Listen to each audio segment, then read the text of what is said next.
Good morning and a very warm welcome to this week's home retreat on Psalm 103 or 104 in the non-Catholic version.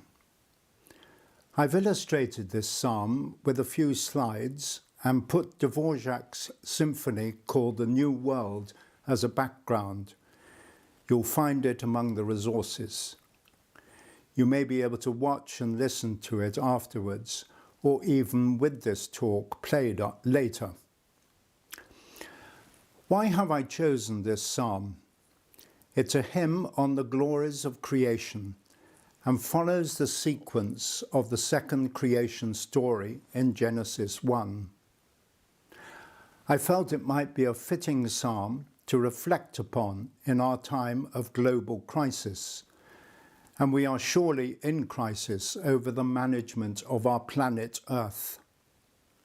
The evidence heaps up daily that we have treated our home with disdain, exploited it for our own advantage, and are contributing to its destruction as a balanced system which has sustained life for millennia. Our attitude towards our Earth needs a drastic turnaround, and how better to begin that process than with this psalm and a reading of Laudato Si. Bless the Lord, my soul. Lord God, how great you are, clothed in majesty and glory, wrapped in light as in a robe. The whole being of the psalmist is engaged in the praise of God, whom he sees all around him, wrapped in light as in a robe. That light which not only enables us to see, but enlightens us with all the knowledge of God. St. Augustine says, some people, in order to discover God, read books. But there is a great book, the very appearance of created things. Look above you, look below you, read it. God, whom you want to discover, never wrote that book with ink. Instead, he set before your eyes the things that he had made. Can you ask for a louder voice than that? Yet there are many in our world who neither see God around them nor search for him. You stretch out the heavens like a tent. Above the rains you build your dwelling. You make the clouds your chariot. You walk on the wings of the wind. You make the winds your messengers and flashing fire your servants. You founded the earth on its base to stand firm from age to age. In poetic language, the psalmist sees above us the tent of the heavens and somewhere the very dwelling of God beyond our eyes. Yet you are there in motion with the clouds, walking on the wings of the wind, conveying messages of hope, accompanied with fire which both enlivens and destroys. The earth itself seemed so stable and so firm to our ancestors. Today, we have seen it in perspective from the realms of space, a beautiful but tiny planet in the multitude of heavenly bodies, fragile and threatened by our gross mismanagement. You wrapped it with the ocean like a cloak. The waters stood higher than the mountains. At your threat they took to flight. At the voice of your thunder they fled. They rose over the mountains and flowed down to the place which you had appointed. You set limits they might not pass, lest they return to cover the earth. You make springs gush forth in the valleys, they flow in between the hills. You give drink to all the beasts of the fields. The wild asses quench their thirst. On their banks dwell the birds of heaven. On their branches, from their branches, they sing their song. From your dwelling, you water the hills. Earth drinks its fill of your gift. Once covered in water like a cloak, the earth was full, from these waters all life evolved. Water seems to be the theme in this part of the psalm, and at your word it revealed earth and mountains, continents and islands. The seas have their limits. Rivers flow through the valleys and between the hills, giving abundant life to beasts and birds, let alone the thirsty earth which drinks its fill. And yet, our greed and exploitation has threatened the waters of the earth, causing sea to rise once more and flood the islands, encouraged desertification where water is so scarce, or massive rainfall which causes flooding. As it says in Laudato Si, water supplies used to be relatively constant, but now in many places demand exceeds the sustainable supply. Some countries have areas rich in water, while others endure drastic scarcity. We have upset the balance of the earth. You make the grass grow for the cattle and the plants to serve man's needs, that he may bring forth bread from the earth and wine to cheer man's heart, oil to make his face shine, and bread to strengthen man's heart. The trees of the wood drink their fill, the cedars he planted on Lebanon. There the birds build their nests. On the treetop the stork has her home. The goats find a home on the mountains, and rabbits hide in the rocks. Abundant grass and foliage feed the great variety of wild and domestic creatures. We humans, too, depend on the waters to grow our crops. We bring forth every variety of food to feed ourselves with bread, to make merriment with wine, and to use oil for health and vigour. And yet, there is famine in our world, where some have no variety and others starve. Rich nations waste the foods produced. Land and animals are exploited for our meat, while some who are poor have never tasted meat or wine or oil. Your marvels of nature are interdependent, serving each other's needs. The cedars of Lebanon, the birds of the air, the goats in the mountains, and the conies in the rocks, all dependent on the God of creation.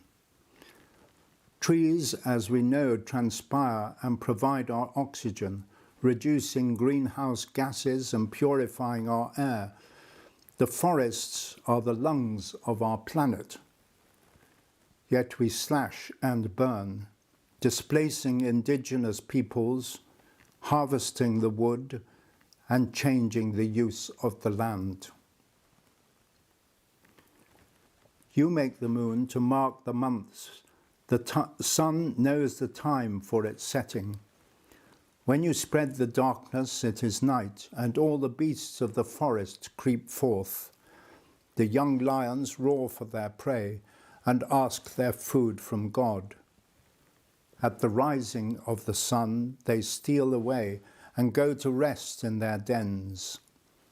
Man goes forth to his work, to labour till evening falls.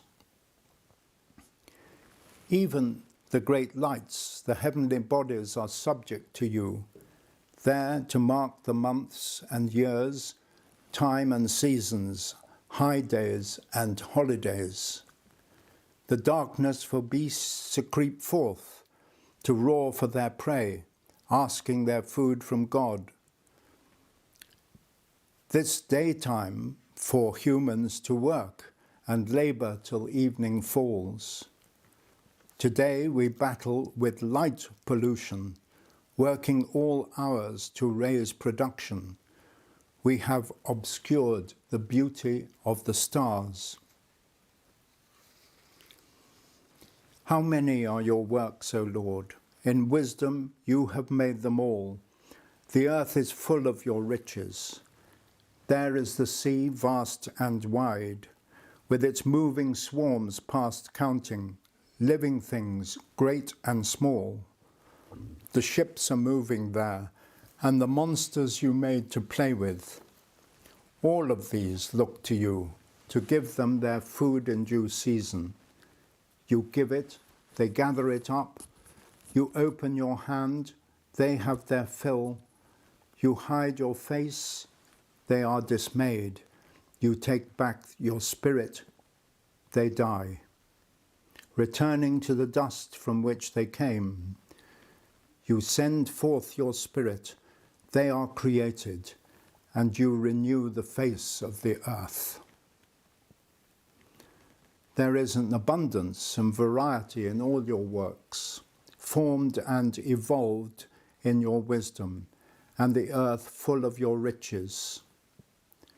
The sea, like another world, teeming with life in every kind, a highway for ships plying their trade, discovering far distant lands, encountering the monsters you play with. The earth is indeed full of your riches, yet in our greed they are not shared equally among us. They are not shared with our own kind, let alone with all creatures. We have polluted the sea, filling it with plastic waste, exploiting its fish stocks, butchering the whales. And yet we watch avidly the programs on nature and wonder at its harmony and detail. You are generous in your creation, and all is gift. In contrast, we are mean. We feed with our eye on economic gain. We use your gifts for profit, for control, and the exercise of power. Yet all creatures are part of the cycle of life and death. We perish and die, and return to the earth from which we came. You renew the face of the earth through your spirit and breath of life, and you ordained for new species to evolve. But the domination by our species has threatened the delicate balance of the earth. Species are disappearing at alarming speed, no longer to be renewed. We seem to have no real desire to share our planet with your diversity, which is such an expression of your glory. May the glory of the Lord last forever. May the Lord rejoice in his works. He looks on the earth and it trembles. The mountains send forth smoke at his touch. I will sing to the Lord all my life, make music to my God while I live. May my thoughts be pleasing to him. I find my joy in the Lord. Despite all we are doing, the glory of the Lord will last forever. May you rejoice in all your works. That includes ourselves, if only we lived in harmony with nature and with God. The earth now trembles in its agony. The mountains and forests are ablaze as the earth warms and temperatures rise, not directly by your hand, but by our contribution. This is where we should be in our relationship with our God, finding joy in the Lord and the Lord in us. To sing to the Lord all my life, make music to my God while I live. Let sinners vanish from the earth, and the wicked exist no more. Bless the Lord, my soul. Would that selfishness vanish from the earth, so that all peoples, nations, and languages may find harmony and peace. Let my soul bless the Lord, ending as we began, with the psalmist. Thank you for listening. I hope you can play the PowerPoint during the day.